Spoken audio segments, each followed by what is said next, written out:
여러분 안녕하십니까? 전국적으로 폭염 중대경보는 해제됐지만 오늘도 곳곳에서 기온이 40도 가까이 치솟으며 숨막히는 더위가 이어졌습니다. 더위를 피해 밖으로 나선 시민들도 종일 땀 흘려 일한 상인들도 견디기 힘든 하루였습니다. 폭염 때문에 운전면허 시험까지 축소 운영됩니다. 오늘 첫 소식 이세현 기자입니다. 펄펄 끓는 태양 아래 물속에 발을 담그고 물장구를 치며 더위를 날려봅니다. 현재 이곳의 기온은 37도를 웃돌고 있어 무척 덥습니다. 그래서인지 가족, 친구들과 함께 시원한 물가를 찾아 나온 시민들로 북적이고 있습니다. 또 물이 되게 차갑고 좋아서 딱 놀기 좋은 온도인 것 같아요. 불 앞에 서서 요리하는 전통시장 상인들은 땀으로 흠뻑 젖었습니다. 한 40도 안 넘나? 좀 어지럼증 나고 그렇죠. 뜨거운 열기에 얼음으론 역부족. 손님에게 보여주긴 불편해도 생선이 상할까 냉장 창고에 넣어둬야 합니다. 날씨가 너무 더워가지고 놔두면은 내놓으면은 익어버리잖아. 그래가지고 박스 속에다가 다 넣어놔. 어제로 수도권과 강원, 전남 등 전국 대부분 지역에서 폭염 중대경보는 해제됐지만 오늘도 곳곳에선 40도에 육박하는 폭염이 이어졌습니다.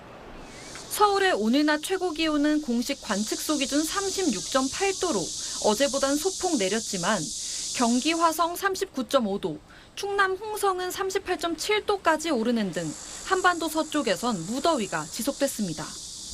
폭염이 장기화하면서 어제 하루에만 온열 질환으로 3명이 숨지고 병원 응급실을 찾은 환자만 202명으로 집계됐습니다.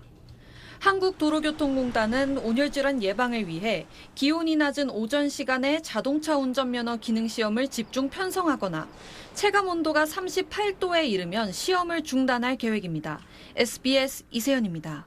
에어컨 없인 잠을 청하기 힘든 열대야가 며칠째 계속되고 있습니다. 전력 수급에 과부하가 걸리면서 정전이 잇따르고 있습니다. 정부도 상황을 예의주시하고 있습니다. 이어서 홍영재 기자입니다.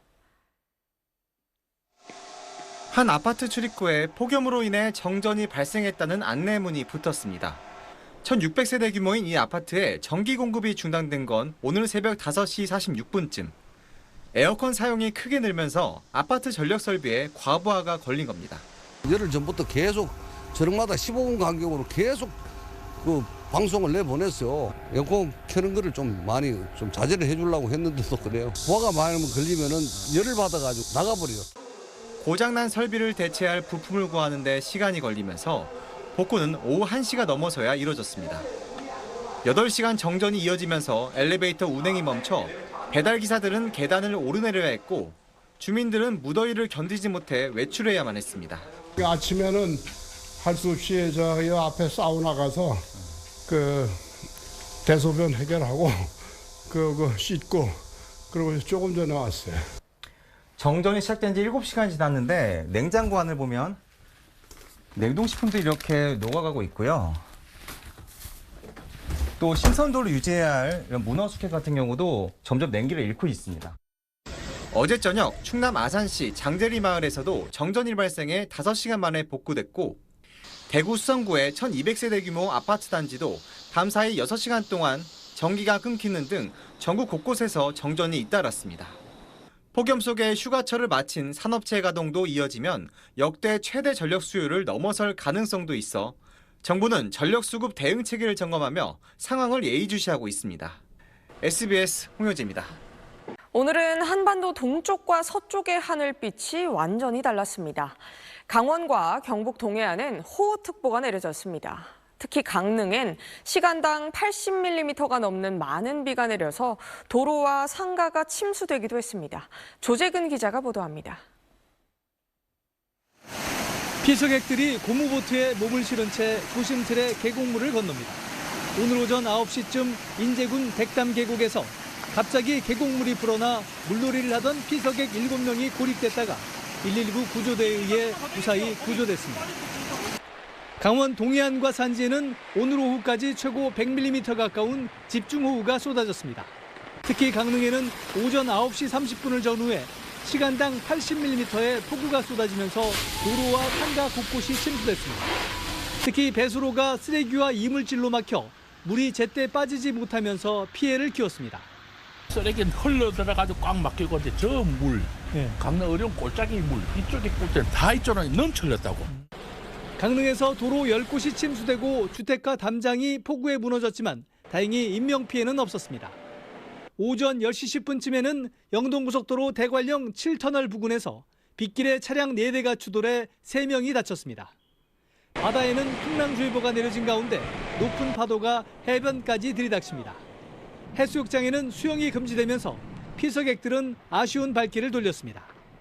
바다에 좀 들어갔다 나와가지고 이따 저녁에 고기도 구워 먹으려고 그랬는데 나중에 와보니까 지금 파도가 쳐가지고 바다에는 전혀 못 들어가는 상황이라서 좀 아쉽습니다. 너무 아쉽습니다. 강원 중남부 동해안과 산지에는 모레까지 30에서 80, 많은 곳은 100mm 넘는 많은 비가 더 내릴 것으로 예보돼 있어 비 피해가 없도록 철저한 대비가 필요합니다. SBS 조재근입니다. 13호 태풍 돌핀의 영향으로 제주도엔 강한 바람이 불고 거센 파도가 일고 있습니다. 끝이 보이지 않았던 폭염은 일단 절정은 지난 것 같아 보입니다. 자세한 날씨 전망은 서동균 기자가 전해드립니다.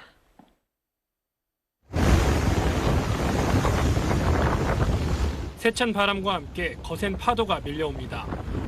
13호 태풍 돌핀이 일본 오키나와 서쪽 앞바다를 통과하면서 제주도는 태풍의 간접 영향을 받고 있습니다.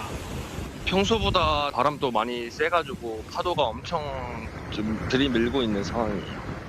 오늘 제주도엔 순간적으로 초속 20.2m의 강한 바람이 불고 최대 8.1m의 높은 파도가 쳤습니다. 서귀포 전역엔 강풍특보가, 제주 남쪽 해상을 중심으로 풍랑특보가 발효 중입니다. 13호 태풍 돌핀은 오늘 밤을 지나면 강도가 약해져 태풍 등급 5단계 중 3번째 단계인 3단계까지 떨어지겠습니다. 거리도 멀어져 제주도는 점차 태풍의 간접 영향에서도 벗어나겠습니다. 폭염은 일단 절정은 지난 걸로 보입니다. 이건 오늘과 어제 오후 4시의 기온을 비교한 건데요. 지도상 노란색일 때부터 오늘 기온이 어제보다 더 높은 건데 서쪽의 극히 일부 지역을 제외하곤 전국 대부분 지역에서 기온이 떨어졌습니다. 하지만 그렇다고 안심할 수는 없습니다. 여전히 폭염이 이어지고 있기 때문입니다. 오늘 동풍의 영향으로 동해안엔 많은 비가 내리고 있는데 이 동풍이 산맥을 타고 넘어와 고온의 공기를 밀어넣으면서 서쪽을 중심으로 오늘도 35도 안팎의 무더위가 계속됐습니다. 다음 주도 우리나라는 북태평양 고기압의 가장자리에 들어 폭염과 열대야가 이어지는 곳이 많겠습니다. 다음 주도 전국에 폭염특보 수준의 더위가 이어질 전망입니다. SBS 서동균입니다.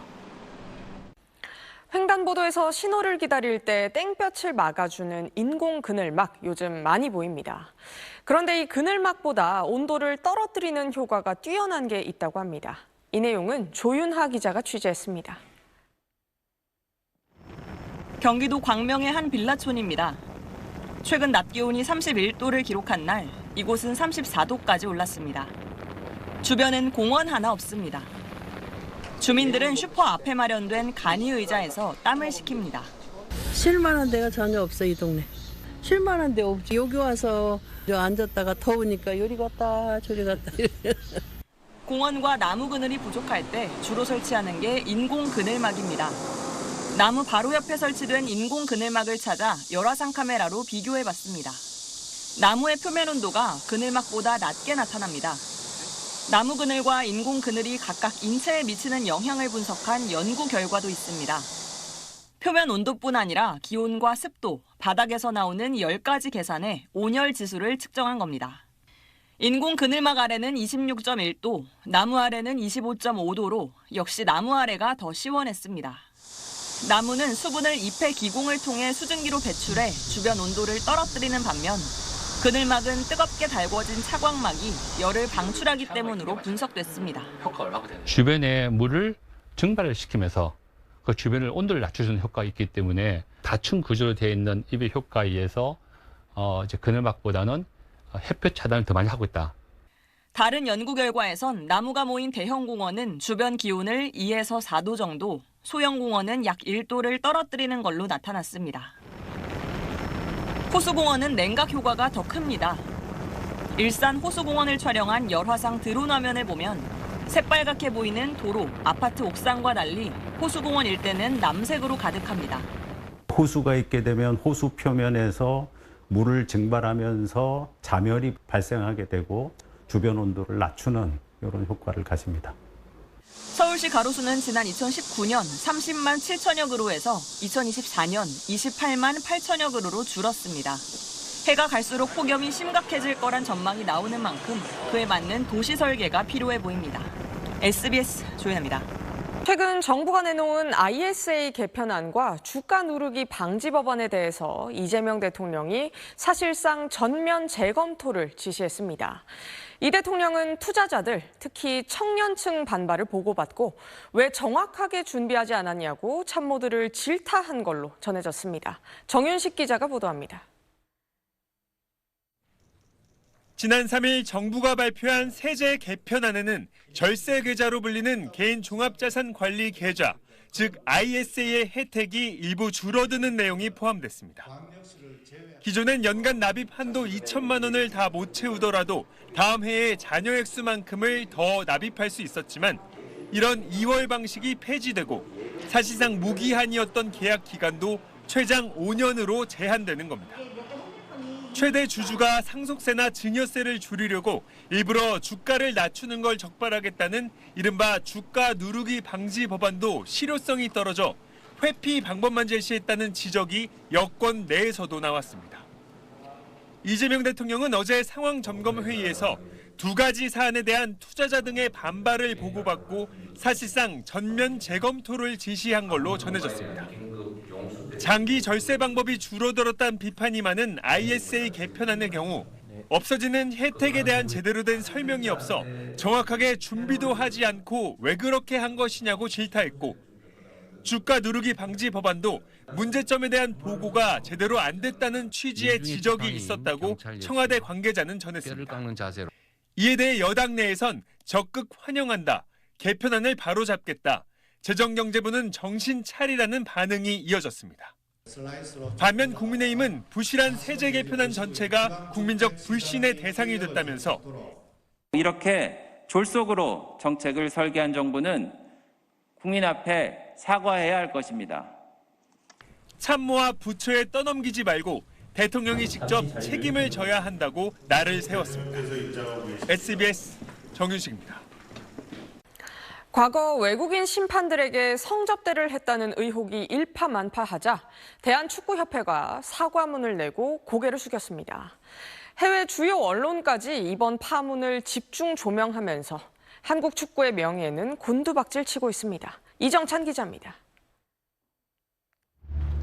국회 청문회와 홍명보 전 감독 선임 과정을 수사하는 경찰의 압수수색에 이어 2011년과 2012년 국내에서 열린 국가대표 경기에서 외국인 심판과 감독관에 대한 성접대가 이루어졌다는 소식까지 전해지면서 한국 축구를 향한 신뢰가 걷잡을 수 없이 흔들리자 대한축구협회가 다시 고개를 숙였습니다. 협회는 사과문을 내고 기쁨과 환희를 안겨드려야 할 본연의 기능을 잃고 말 그대로 참담한 상황에 놓였다며 매우 죄송스럽게 생각한다고 밝혔습니다.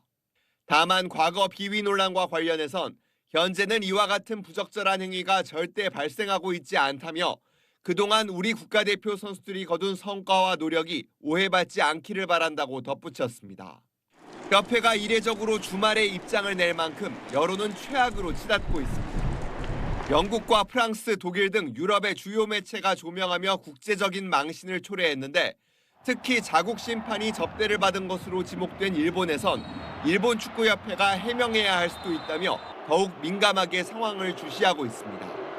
국가 이미지를 추락시킨 사건이란 비판이 쏟아지는 가운데 협회는 비난과 질타를 가슴 깊이 새기고 쇄신의 기회로 삼겠다고 다짐했지만 아시아의 축구 강국, 2002년 월드컵 4강 신화를 자랑하던 한국 축구의 명예는 날개 없이 추락하고 있습니다. SBS 이정찬입니다. 어젯밤 서울 서대문구에서 마을버스가 건물로 돌진해 8명이 다쳤습니다. 오늘 전남 여수에선 한 가족이 타고 있던 관광보트가 뒤집히면서 2명이 심정지 상태로 발견됐습니다. 보도에 동은영 기자입니다. 가게 철제문이 심하게 찌그러져 있고 옆 가게 유리창은 산산조각 났습니다. 어젯밤 8시쯤 서울 서대문구 홍제동의 한 골목에서 마을버스가 건물로 돌진하는 사고가 났습니다. 버스는 근처 교차로에서 승용차를 들이받은 뒤 100여 미터를 내달려 골목으로 진입해 택시와 가로등, 승용차와 건물을 차례로 들이받고서야 멈춘 걸로 파악됐습니다. 복구가 안 되고 이제 폐쇄해야 된다고 하네요. 언제 무너질지 모른다는 거예요. 10년? 장고선님도 많고 그래서 못 옮겼거든요, 자리를. 이 사고로 골목을 지나던 50대 여성이 중상을 입는 등 8명이 다쳤습니다. 70대 버스 운전자는 경찰 조사에서 1차 사고가 난 뒤 브레이크가 작동하지 않았다고 진술한 걸로 파악됐습니다. 경찰은 이 씨를 교통사고 처리 특례법상 치상 혐의로 입건한 뒤 정확한 사고 경위를 조사 중입니다. 해양경찰이 물살을 가르며 한 여성에게 접근합니다. 익수자 구조 완료. 오늘 아침 9시 55분쯤 전남 광주 여수 오동도 해상에서 모터보트가 뒤집혔다는 신고가 접수됐습니다. 배에는 선장과 일가족 4명 등 모두 5명이 타고 있었습니다. 사고 직후 가족 3명은 무사히 구조됐지만 60대 선장과 20대 딸은 심정지 상태로 발견됐습니다. SBS 동은영입니다. 지난달 태어난 지 이틀 된 신생아가 갑자기 호흡곤란을 일으켰습니다. 꽉 막힌 도로 위 골든타임이 얼마 남지 않은 상황이었는데 경찰이 앞장서고 시민들이 구급차에 길을 터주며 기적을 만들어냈습니다. 유수환 기자입니다. 경찰차 뒤로 구급차가 급히 따라갑니다. 사이렌 소리에 차량이 하나둘 길을 비켜보지만 퇴근 시간 꽉 막힌 도로는 요지부동. 다급한 안내 방송이 이어집니다. 신생아 이송 중입니다. 좌우측 차량 피항해주세요. 그러자 막혀있던 도로 한가운데 구급차가 달리길이 생겼습니다. 지난달 3일 태어난 지 이틀 된 채민이가 병원에서 갑자기 호흡곤란 증세를 보였습니다. 주치의 선생님한테 아기 상태가 지금은 어떻냐, 그때 안 좋아지고 있다. 그래서 이제 제가 경찰분한테 도움을 요청을 하겠다. 이제 연락을 했죠. 금요일 저녁 퇴근 시간과 겹치면서 14km밖에 안 되는 상급 병원까지 가는데 1시간은 좋게 걸릴 상황이었지만 기적적으로 15분 만에 도착할 수 있었습니다. 경찰의 통제와 성숙한 시민의식 덕분이었습니다. 시간과의 싸움이니까 최대한 빨리 갈 수 있으면 이제 가고 시민분들이 또 협조를 잘 해주셔가지고 치료를 받은 채민이는 위기를 넘길 수 있었고 9박 10일의 입원 끝에 건강히 퇴원했습니다. 어떻게 보면 남인데 길을 열어주신 경찰분이나 사이렌 울리면서 가시는 구급대원분이나 피곤하실 때 양보해주신 시민분들한테 너무 감사하고. SBS 유수환입니다. 민주당 새 지도부를 뽑는 순회 경선이 2주차에 접어들었습니다. 오늘 제주와 인천 권리당원들의 선택은 김민석 후보였습니다. 보도에 박재현 기자입니다. 오늘 저녁 발표된 민주당 제주, 인천 순회 경선 권리당원 투표 결과 김민석 당대표 후보가 득표율 47.75%로 1위를 기록했습니다. 정청래 후보는 득표율 42.08%로 2위를, 송영길 후보는 10.17%로 3위로 집계됐습니다. 앞선 충청권과 부산, 울산, 경남 경선 결과를 합쳤을 땐 정 후보가 김 후보의 1,200여 표 차이로 앞섰는데 오늘 결과를 합산하면 1,400여 표 차이로 김 후보가 정 후보를 앞서게 됩니다. 다만 영남권 투표는 5% 가중치를 적용해 마지막에 합산하기 때문에 표 차이는 약간 달라질 수 있습니다. 앞서 합동연설에서 김 후보는 당청의 국정 철학 공유를, 정 후보는 신천지 의혹에 대한 윤리감찰, 송 후보는 조희대 대법원장 탄핵을 각각 강조하며 당심에 호소했습니다. 누가 더 대통령님의 깊은 지금 이 시기에 대한 절박한 국정 방향을 공유하고 있습니까? 윤리감찰을 통해서 신천지가 민주당과 아무 상관이 없다는 것을 증명해 주시기 바랍니다. 조희대 탄핵 송영길이 추진하겠습니다. 즉각 직무를 정지시키겠습니다. 사법개혁은 저 송영길이 마무리하겠습니다. 최고위원 후보에 대한 제주, 인천 지역 권리당원 투표 결과는 1위부터 5위까지가 박선원, 최민희, 서미화, 한민수, 김용 후보 순이었습니다. 민주당은 오늘 제주와 인천에 이어 내일 강원과 대구, 경북에서 전당대회 순회 경선을 이어갑니다. SBS 박재현입니다. 우리 기술로 만든 국가대표 인공지능을 선발하는 독자 AI 모델 두 번째 평가가 시작됐습니다. 이 AI들이 각각 어떤 강점을 가졌는지 최승훈 기자가 사용해봤습니다. 오늘은 쉬고 싶고 내일 운동하고 싶어요. 컨디션 봐가면서 운동하는 게 더 중요하죠. SK텔레콤이 개발한 AI가 사람의 말을 알아듣고 대화를 이어갑니다. 사람이 끼어들면 멈춰서 다시 듣고 운동 계획이나 음식 주문도 대화로 처리합니다. 글이나 이미지뿐 아니라 음성도 처리하면서 AI에 눈과 귀, 입이 붙은 셈입니다. 양손이 자유롭지 못할 때 음성이라든지 영상을 가지고 이제 소통할 수 있도록. LG AI 연구원의 챗봇에는 300쪽이 넘는 세제 개편안 한글 파일을 첨부해봤습니다. 1주택자에게 무엇이 바뀌는지 설명해달라고 하자 관련 내용을 찾아 개편 전후를 표로 정리합니다. 이런 게 더 궁금하지 않냐며 제안해주고 원하는 방식에 따라 설명도 다르게 해줍니다. AI가 어렵게 느껴지게 하지 말자. 들어오자마자 이걸 써야 되겠구나라는 걸. 업스테이지 AI에는 지뢰찾기 게임을 만들어달라는 문장 한 줄만 입력했습니다. 27초 만에 바로 실행할 수 있는 게임이 완성됩니다.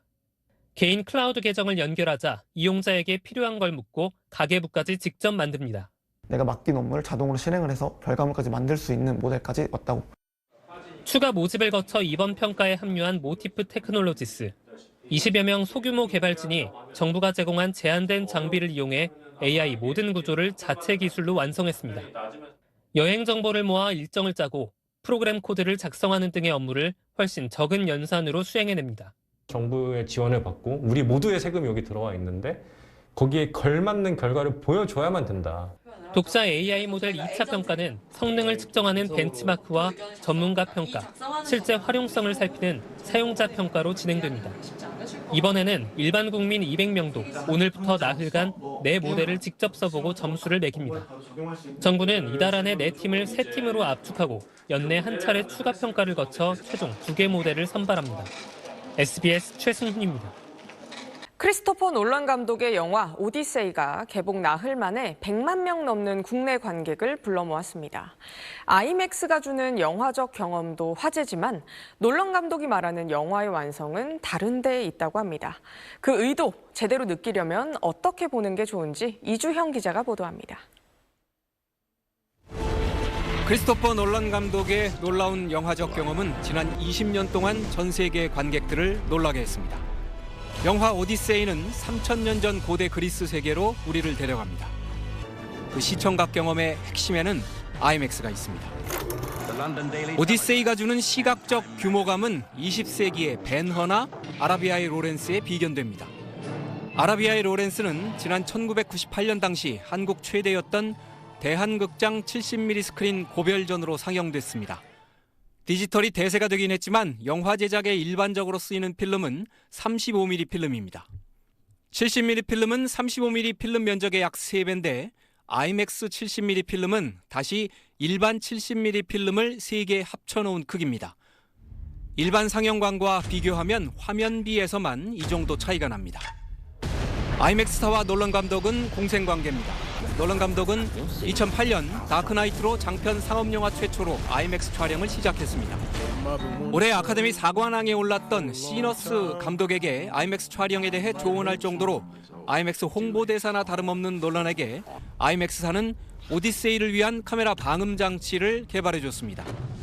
150kg 안팎의 무게도 무게지만 아이맥스 카메라는 원래 이런 소리가 나서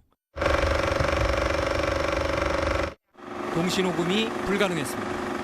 You know, went to IMAX and said, if ever we were going to do an entire film on IMAX, this is the film we should. Can you find a way to make the cameras quieter? 놀란 감독의 의도와 가장 가깝게 볼 수 있는 국내 극장은 용산 CGV IMAX관, 이른바 용화맥뿐입니다. 국내 27개 IMAX관 중 가장 큰 용화맥은 놀란 감독이 찍은 1.43:1의 화면비를 오롯이 반영하는 유일한 극장인 동시에 전 세계 아이맥스 극장 3위에 해당하는 큰 스크린을 가지고 있습니다. 그런데 용화맥도 4K 디지털 상영관이라 아이맥스 70mm 필름 상영관에 최대 18K 영상을 볼 수는 없습니다. 이런 극장은 아시아에는 아예 없고 전 세계에 41곳만 존재합니다. 그러니 아이맥스관에서 못 본다고 너무 실망할 필요는 없습니다. 영화는 눈으로 보지만 가슴으로도 보는 것이기 때문입니다. I make the film for the theatrical audience. They finish the film for me. They tell me what the film is. It's really about the audience response. And then I think the journey will feel complete. SBS 이주영입니다. 오늘도 서쪽 지역은 찜통더위가 이어진 반면 동쪽 지역은 호우가 쏟아지며 동해안 지역은 폭염이 누그러졌는데요. 현재 중국을 향하고 있는 태풍 돌핀의 영향으로 우리나라에 강한 동풍이 유입되면서 동해안 지역은 내일까지 비가 강하게 내리겠습니다. 모레 월요일까지 예상되는 비의 양을 확인해 보겠습니다. 이미 많은 비가 쏟아진 강원 동해안과 경북 북부 동해안을 중심으로 최대 100mm 이상의 비가 추가로 쏟아지겠고요. 제주 산지는 최대 70mm의 비가 이어지겠습니다. 내일 서울 낮 기온은 34도로 오늘보다 낮아질 텐데요. 다만 다음 주에도 계속해서 폭염과 열대야는 이어져 건강관리에 유의하셔야겠습니다. 내일도 오후에 곳곳으로 소나기보가 들어있습니다. 오늘처럼 충북과 경북 내륙에 강하게 쏟아질 것으로 예상됩니다. 내일 서울의 최저기온 26도로 오늘 밤 사이에도 대부분 내륙 지역 열대야가 이어지겠고요. 내일 낮 기온 광주 34도, 대구 32도까지 오르겠고 햇볕도 강하겠습니다. 당분간 내륙 지역의 무더위는 계속될 전망이고요. 제주는 태풍의 간접적인 영향으로 매우 강한 바람과 높은 너울에 유의하셔야겠습니다. 날씨였습니다. 토요일 8시 뉴스 마칩니다. 고맙습니다.